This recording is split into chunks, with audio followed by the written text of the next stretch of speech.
So he came back and told me, you can read about that in the book of Isaiah. I believe that's chapter 38, isn't it? Verse 1 through 5. I want to be sure I don't want to give you the wrong chapter. I want you to be able to read about that. Isaiah and King Hezekiah. A lot of people don't realize that God did this, that he extended, and he did it for a purpose, and he was showing it to me for a purpose. Thank you. Thank you. Thank you. Excuse me. Sorry. He did it for a reason, and he was showing me exactly what reason he did it for. And of course, that's in chapter 38, verse 1 through 5. And so I wasn't too spiritually swift at that moment, so I didn't realize what was happening, so I didn't move. And when I didn't, then he began to show me all the other supernatural acts that he had performed, including the 8 individuals that he had raised from the dead that was listed in the Old Testament. And he told me about all of those that he raised when Jesus was crucified. All of a sudden, I realized what was happening. I didn't want to die. And like Hezekiah, I cried out to God. I asked him in a very, very short and pointed prayer to extend my life. Immediately upon conclusion of that prayer, I had my first ever real supernatural encounter. Although I didn't immediately see anything, out of that vast darkness, I heard the most beautiful, supernatural, audible voice. Now, I have no way to describe to you what I heard, because this Bible said it's never entered into the heart of man, into the imagination, what's on the other side of that veil. So I'm unable to describe, but I hope I can convey it to you enough that you can comprehend what I'm trying to describe. If I had the beauty of all the flowers in the world and all the beautiful music and put it together, it would no way mimic the beauty sound of that voice. That was the most beautiful sounding I'd ever heard in my life. Immediately my spirit was testifying, God speaking, God speaking. As the voice said to me, stop. Don't breathe. No more pain. Peace, rest, security, all you've ever wanted, just don't breathe. Well, for over 30 years I had professed to serve God. You can imagine what I'm going to try to do. My very best to obey.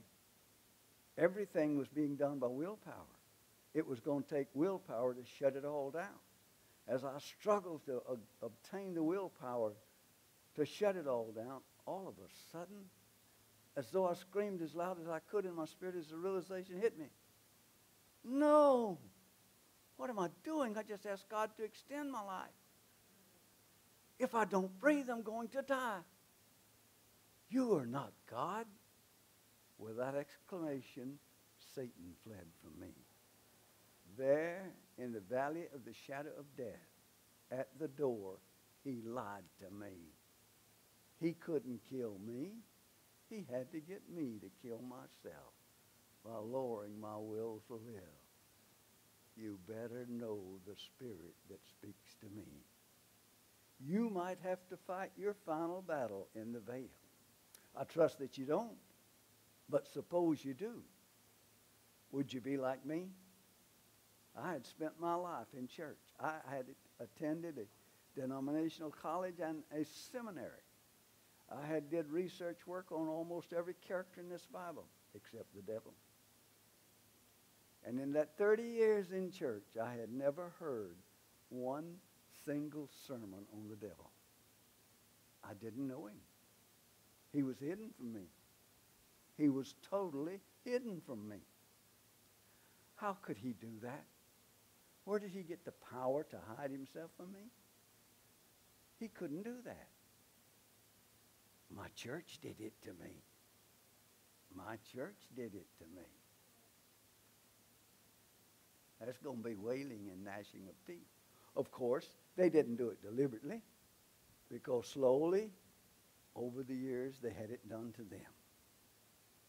And that's how it all starts. Line upon line, precept here, A little here, a little there. After a while, you start over here, and you don't even know when you reach over here. That's how slick that adversary is. He's good. He's good. When I resisted the devil, he fled from me.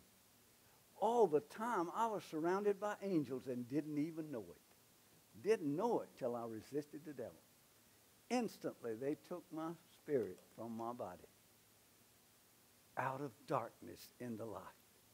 I had crossed the veil. That old ambulance was going down the road. They had Howard Pittman body, but they didn't have Howard Pittman. The angels of glory had Howard Pittman on the other side. As we cross that veil out of darkness into light, the first thing I was allowed to look upon was a panoramic view of a living verse of Scripture being acted out before my eyes like I was looking at a stage play. It had all the characters and everything. And that verse of Scripture is found in the book of Ephesians, chapter 6, verse 12. And it was being played out like a stage play. I want to read it to you. For we wrestle not against flesh and blood, but against principalities, that word is plural, against powers, that word is plural, against the rulers of the darkness of this world, against spiritual wickedness in high places. This, dearly beloved, is a description of a satanic, demonic, spiritual warfare. A council where spiritual war plans are being drawn up by the enemy against you. If you are a Christian. If you are a Christian. You see, spiritual warfare never ever involves the lost people primarily. They're not part of spiritual warfare. They're only there when they can be used by the devil against you or the Christians, you see. Now, as I watched this council at work, I discovered how spiritual warfare is really planned.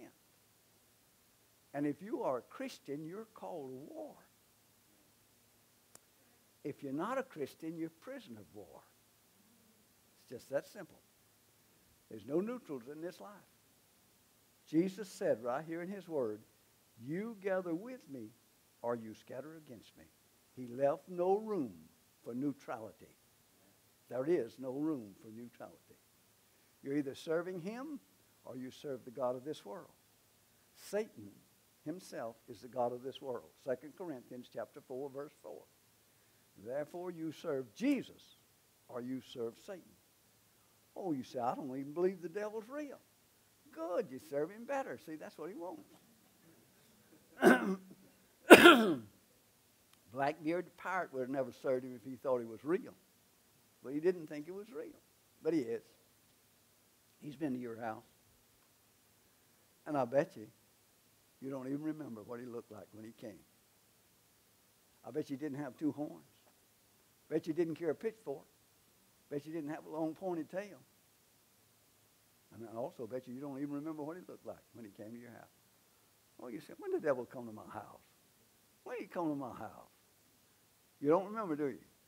I'll tell you how you can remember what he looked like when he came to your house. Reach down in your heart right now. Pull out that scar. Who hurt you last? Oh, you said, that was the devil. Don't you know that was my friend? That was my relative? What a great disguise. You'll never see him as a devil. He'll never come to your house as a devil. No, he'll never be there as a devil. He's a counterfeit angel of light. And he uses the lost to do his damage against the saved. As I was watching this at work, I saw something that really, truly frightened me at that point. I had read about it in the Bible, but I had never actually stopped to think about it and perceive the implications